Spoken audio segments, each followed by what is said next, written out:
गिबियावनो सानजारि थान्दै रादाब बुथुमगिरि नोंथांनिसिम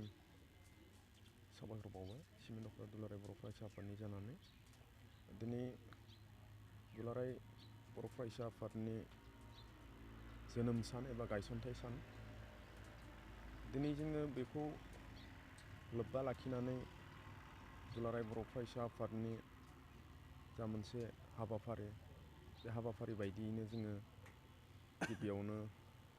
फुंनि आर'ज बे हाबाफारिखौ जों मावखांबाय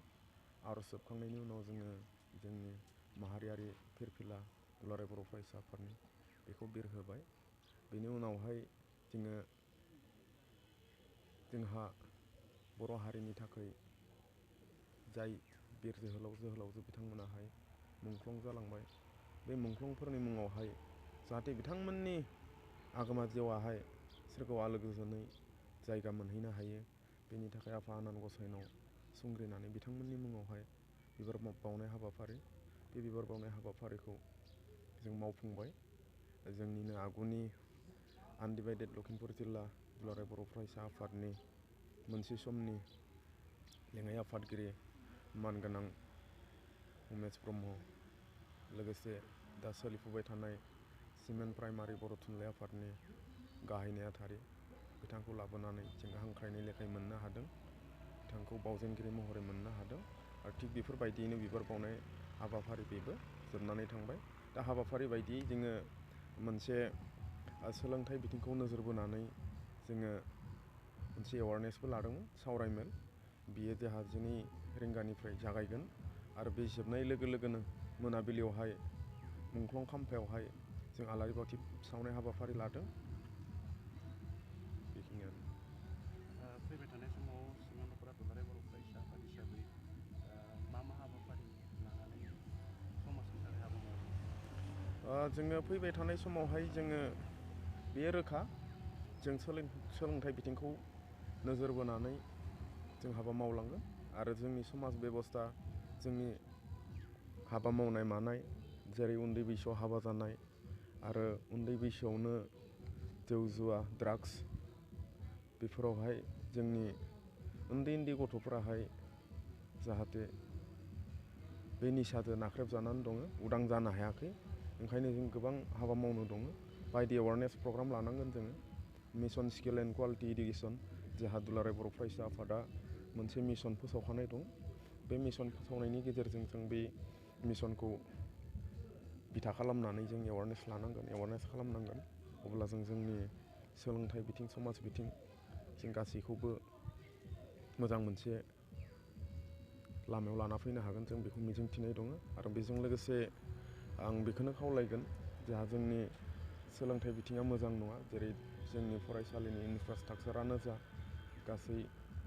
जोंनि जा मोनसे समाजनि हाबा मावनाय रायजो राजाफोरनि जों बेखौबो नोजोर होनांसिगोन दिनै जोङो दाखालि बावैसो मोननैसो जा मोनसे गभर्नमेन्टआ फोसावनाय आयेन बे आयेननि असिलायै बा उल्थायै जा उन्दै बैसोआव हाबा जानाय बेबो एसे जोंनि दख'रानि सिङावहाय ओंखारदों जों बेखौबो बुजायहैदों जों फोरमायदों जाहाथे बेफोरखौबो जोंनि बे एवारनेसनि गेजेरजोंनो जों फोजोबस्रांनो हागोन बेखौ मिजिंथिनाय थाबाय गिबियावनो सानजारि थान्दै आरो रिलाइफ निउस 24 रादाब बुथुमगिरि नोंथांमोननिसिम गिबियावनो साबायखर बावबाय लोगोसे नायगिरि बिथांमोननिसिमबो आंनि गोसो गोरबोनि साबायखर बावहरनाय जाबाय दा गिबियावनो आङो गोजोननाय मोन्दों जे सिमेन्ट दख'रा दुलाराय बर' फरायसा आफादा दिनैनि बे 52थि दुलाराय बर' फरायसा आफादनि गायसनथाइ सान बेखौ दिनै हाबाफारि लानानै बेवहाय खुंफुंदों दा बे हिसाबै मुंख्लंफोरनि बिबार बावजेननाय बे बिबार बावजेननाय हाबाफारियाव आंखौ दिनै आलासि हिसाबै बावजेनगिरि हिसाबै आंखौ लिंहरनायनि थाखाय आङो गिबियावनो आं जोबोद गोजोननाय जासिबाय लोगोसे आं दिनै जोबोद गोजोननाय मोन्दों जे मोनसे समाव आंबो दुलाराय बर' फरायसा आफादनि बोखाव लखिमपुर जिल्ला आफादनि लेङाइ आफादगिरि लोगोसे धेमाजि जिल्ला दुलाराय बर' फरायसा आफादनि आङो बोसोनगिरि जानानै हाबा मावनो मोन्दोंमोन बेनिखायनो आं दिनै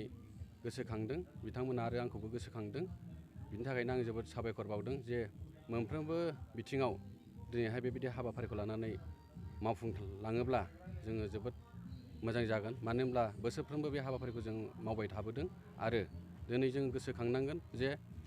जोंनि बर' फरायसा आफादा हारिनि थाखाय दिनै मा मावदों होनना बुङोब्ला जोङो बयबो मिथिखागौ। बेखौ जारिमिनाबो जोंनो रोखा रोखा फोरमायलांगासिनो दङ आरो फोरमायलांबाय थागोन। दिनै जोंनि थांखिया बेनो जे खौसेथि, थामोन्था आरो जौगाथाय बे जों थांखिखौ लानानै दिनै जों बे हाबाफारिखौ जों लाबोगासिनो दं आरो